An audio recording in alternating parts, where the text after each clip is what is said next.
Very good morning. कैसे हो बच्चों?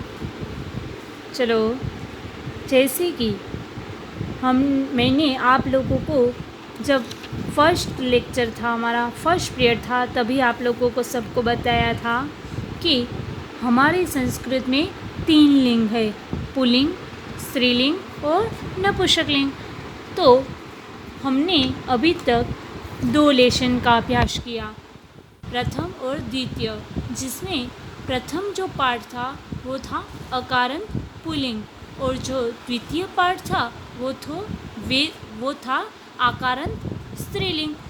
और अब आगे बढ़ेंगे तो आगे जो हमारे अभ्यासक्रम में तृतीय पार्ट है वो है अकारंत नपुंसकलिंग, यानी कि तीनों लिंगों के लेशन जो है वो हमने यहाँ पे अभ्यास कर लेंगे, ताकि हमें पता चले कि ये जो तीनों लिंगों के जो शब्द है उनमें क्या क्या सर्वनाम प्रयोग होते हैं, कैसे उसका वाक्य रचना होती है, उसका वाक्य प्रयोग कैसे किया जाता है।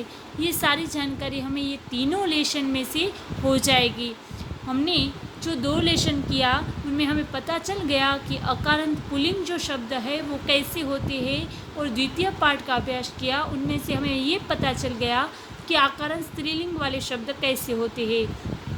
अब ये जो है तृतीय पाठ जिसका नाम है अकारंत नपुंसकलिंग, यहाँ पे हम नपुंसकलिंग जो शब्द है उसका परिचय करेंगे।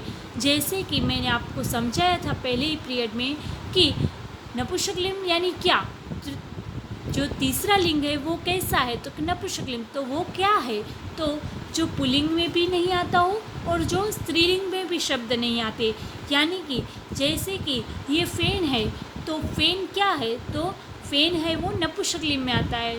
फ़ैन को क्या बोलेंगे, पंखे को क्या बोलेंगे संस्कृत में, व्यंजनम। ये जो हमें विंडो दिख रही है, तो ये विंडो है जो उसको हम क्या बोलेंगे, वैसे तो हम खिड़की बोलते हैं पर संस्कृत में उसको वातायनम कहेंगे। फिर ये जो ट्यूबलाइट दिख रही है, फिर ये जो हमें बोर्ड दिख रहा है हमारे क्लास में, ये जो हमारे चश्मे, ये जो लड़के चश्मे पहने वो दिख रहा है, ये सारी चीज़ें हैं वो नपुंसकलिंग में आता है।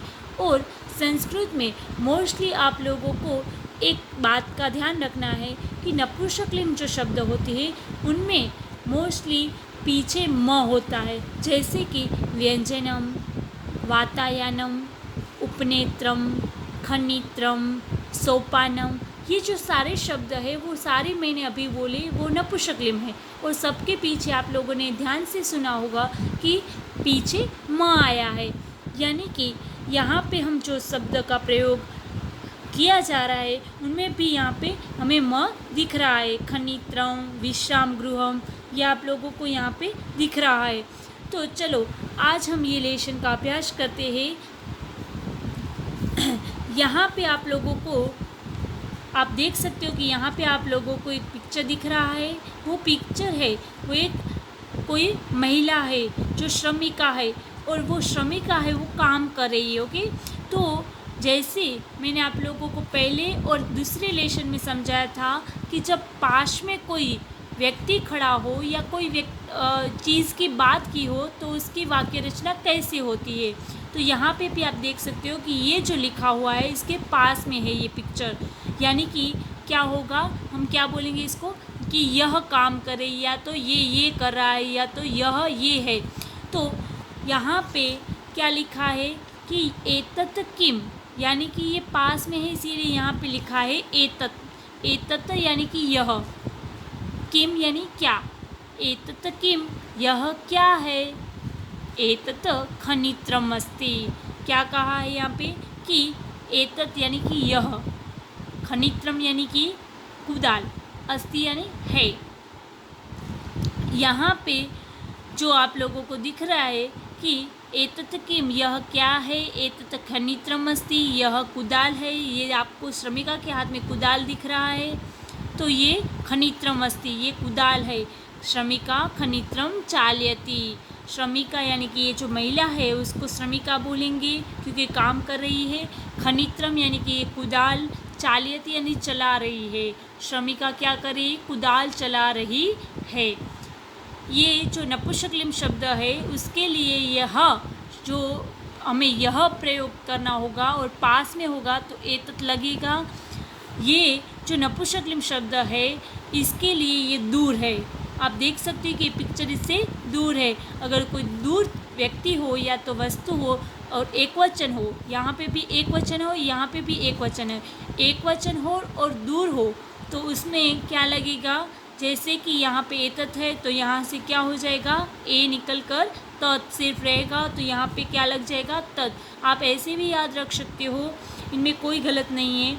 जैसे कि तत् किम, ये दूर है इसीलिए क्या कहा है यहाँ पे कि वह क्या है, तत् यानी वह, किम यानी क्या है, तत् किम वह क्या है, तत् विश्राम गृहमस्ति, वह विश्रामालय है। यहाँ पे जो विश्रामालय दिख रहा है वो है विश्राम गृहमस्ति, यह वह विश्राम गृहम है। किम अत्र भीतिकम अस्ति, किम यानी क्या, अत्र यानी यहाँ, भीतिकम यानी कि दीवार, अस्ति यानी है, क्या यहाँ पे दीवार है। आप देख सकते हो कि ये पूरा का पूरा ओपन है, कहीं पे दीवार नहीं है। अत्र भीतिकम न अस्ति, अत्र यानी कि यहाँ, विभीतिकम यानी दीवार, न यानी नहीं, अस्ति यानी है, नहीं, यहाँ पे दीवार नहीं है, कोई भी यहाँ पे दीवार नहीं है। ये हमने समझी कि ये पास में हो और एक वचन हो, ये दूर हो और एक वचन हो और ये नपुंसकलिंग है।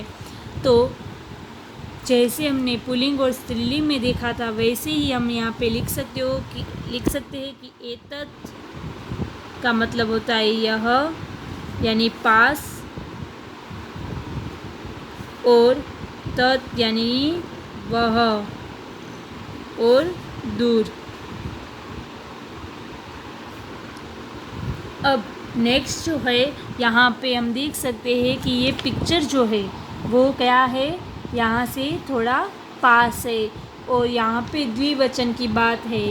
एक वचन ख़त्म हुआ, अब द्विवचन की बात हुई तो क्या है, द्विवचन में एते के, ये दो क्या है, एते अंगुलिके स्तः, ये दो अंगूठियाँ है। यहाँ पे आपको दिख रही है कि दो अंगूठियाँ, रिंग जो होती है वो है, स्तः यानी है, ये दो अंगूठियाँ हैं। सुवर्णकारः अंगुलिके रच्यति, सुवर्णकार यानी सुनार, ये जो सुनार है वो अंगुलिके यानी कि अंगूठियाँ, रच्यति यानी बना रहा है, सुवर्णकार सुनार है वो दो अंगूठियाँ बना रहा है।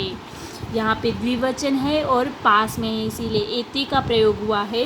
यहाँ पे द्विवचन है और दूर की बात है इसीलिए यहाँ पे ते हुआ है। यहाँ पे ते का प्रयोग होगा, ते के वे दो क्या है, ते बस यानी स्तः, वे दो बसे है। आपको दिख रहा है यहाँ पे कि बसे है, स्तः यानी है, बस यानी बस।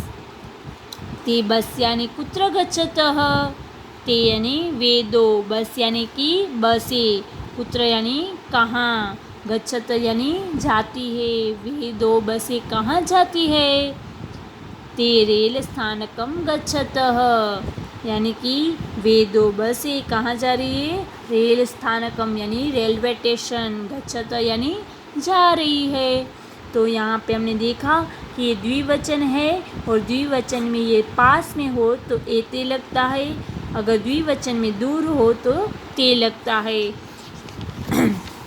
पीछे तो आप सबको पता ही है कि क्या लगेगा, एक वचन में अस्ति ही लगेगा, वो पुल्लिंग हो, स्त्रीलिंग हो या नपुंसकलिंग हो, और एक वचन हो और पास में हो या दूर हो तो क्या लगता है पीछे, अस्ति, अस्ति यानी है,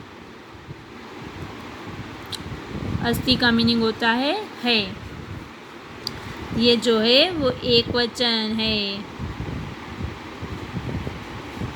अभी आएगा द्विवचन, तो द्विवचन में पास में क्या लगता है, एते, एते का मीनिंग होता है ये दो, और ते, दूर हो तो ते, यानी उसका मतलब होता है वे दो, पास और दूर। और इसके पीछे क्या लगता है के लिए द्विवचन में स्तः। स्तः का मीनिंग होता है। ओके, इतना समझ में आया। अभी जो नेक्स्ट है वो यहाँ पे हम देख सकते हैं। नेक्स्ट जो है वो यहाँ पे चार रुमाल दिख रहे हैं, हमें हैंकी दिख रहे हैं। तो इसके लिए क्या होगा, बहुवचन। तो बहुवचन में क्या लगेगा, पास में हो और बहुवचन हो तो क्या लगता है, एतानी। एतानी यानी ये सब। एतानी कानी, ये सब क्या है, एतानी करवस्त्राणि सन्ति। ये सब करवस्त्राणि यानी रुमाल, सन्ति यानी है, ये सब रुमाल है। किम एतानी पुराणानि, किम यानी क्या, एतानी यानी ये सब, पुराणानि यानी कि पुराने। क्या ये सब पुराने हैं, न। एतानी तु नूतनानि, न यानी नहीं, एतानी यानी ये सब, तु नूतनानि, नूतनानि यानी नए, न्यू है, नहीं ये सब न्यू है।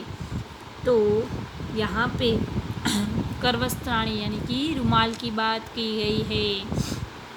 यहाँ पे न है यानी कि नहीं, और अगर हाँ बोलना हो तो क्या लगता है, आम। आम का मतलब होता है हाँ, और न का मतलब होता है नहीं। यानी एतानी, एतानी यानी पास में हो और बहुवचन हो। अभी यहाँ पे बहुवचन में दूर की बात देखेंगे हम कि दूर हो और बहुवचन हो तो क्या लगता है, ए निकल कर पीछे वाला तानी लग जाएगा। तानी कानी, वे सब क्या है। यहाँ पे आप लोग देख सकते हो कि केले का पेड़ है और केले के पेड़ पर बहुत सारे केले हैं, वो यहाँ पे लटक रहे हैं। तानी कानी, वे सब क्या है। तानी कंदली फलानी शंति, वे सब कंदली फलानी यानी बनाना, बहुत सारे केले हैं। संति यानी है। किम तानी मधुराणी, किम यानी क्या, तानी यानी वे सब, मधुराणी यानी मीठे, स्वीट। क्या वे सब मीठे हैं, मधुर है। आम, तानी मधुराणी पोषकाणी च, आम यानी हाँ, वे सब मधुर एवं पोषक युक्त है, यानी कि ताकतवर है। तो ये बहुवचन की बात हुई। अभी बहुवचन का भी हम देख लेते हैं यहाँ पे लिख कर, ताकि आप लोगों को याद रह जाए। एतानी यानी बहुवचन, एतानी यानी ये सब, और तानी यानी वे सब। एतानी कब लगता है, बहुवचन हो और पास में हो। और तानी कब लग जाता है, जब बहुवचन हो और दूर हो, यानी तानी। और ये सबके पीछे क्रियापद में अगर है लगाना है तो क्या लगता है, संति। बहुवचन हो, बहुवचन में संति कब लगता है, पुल्लिंग हो, स्त्रीलिंग हो या नपुंसकलिंग हो, परंतु बहुवचन हो तब संति लगता है। इतना आपको याद रह गया। अब ये क्लियर, इतना हो गया। एक वचनम एतत्, पास में हो दूर हो तो तत्, पीछे अस्ति। द्विवचन में क्या है, एते, पास में हो तो, ते है वो दूर हो तो, और पीछे क्या लगता है क्रियापद के लिए, स्तः। बहुवचन में एतानी, ये सब, और तानी यानी वे सब, पास में हो तो एतानी बहुवचन में, और दूर हो तो तानी यानी दूर हो बहुवचन, और पीछे क्या लगेगा, संति। संति का मीनिंग भी क्या होता है, सबका मीनिंग है ही होगा। पीछे क्रियापद में अगर लगाना हो तो एक वचन में अस्ति लगता है, द्विवचन में स्तः और बहुवचन में संति। इतना क्लियर है। चलो, तो आज का मैं होमवर्क आप लोगों को दे रही हूँ, ये लेसन। आशा करती हूँ कि आपको ये लेसन है वो पूरी तरह से समझ में आ गया होगा। तो आप लोग यहाँ पे देख सकते हो, मैंने जैसे अभी समझाया, एक वचन का ये दो, द्विवचन के ये दो, और बहुवचन के ये। तो ये पूरा लेसन जो है वो आप लोगों को HW यानी कि HW जो बुक बनाई है उनमें लिखना है। अगर आप लोगों ने HW नहीं बनाई है तो आप CW के पीछे भी पार्ट करके बना सकते हो। तो उनमें आप लोगों को ये लिखना है अनुवादनम। अनुवादनम किन में लिखना है? तो हिंदी में लिखना है। कोई गुजराती या तो इंग्लिश में नहीं लिखेगा, ये हिंदी में लिखना है आपको इसका ट्रांसलेशन। और हिंदी में डायरेक्ट लिखोगे तो चलेगा, ये संस्कृत की लाइन नहीं लिखोगे तो भी चलेगा। ये लिखने की ज़रूरत नहीं है, डायरेक्टली आप लोग HW में ऐसे लिखते जाओगे, यह क्या है? यह कुदाल है। श्रमिका यानी कि मजदूरनी, श्रमिका यानी कि मजदूरनी कुदाल चला रही है। श्रमिका का श्रमिका भी चलता है। तत्किम वो नहीं लिखना है, सिर्फ डायरेक्टली ऐसे लिख देना। वह क्या है? वह विश्रामालय है। क्या यहाँ पे दीवार है? नहीं, यहाँ पे दीवार नहीं है। ऐसे मैंने जैसे बोला वैसे आप लोग ये पूरे के पूरे 1 2 3 4 5 और 6 का अनुवाद आप लोग अपनी HW में लिखोगे, अपने हिसाब से लिखोगे। आप लोगों को जैसे भी आता है वैसे आप ट्राई करके लिखोगे। आप प्रयत्न ज़रूर करना लिखने का। अगर गलती होगी तो भी कोई बात नहीं है, मैं आप लोगों को इसका अनुवाद लिखकर बाद में सेंड करूँगी, तब आप लोग चेक कर लेना, ठीक है।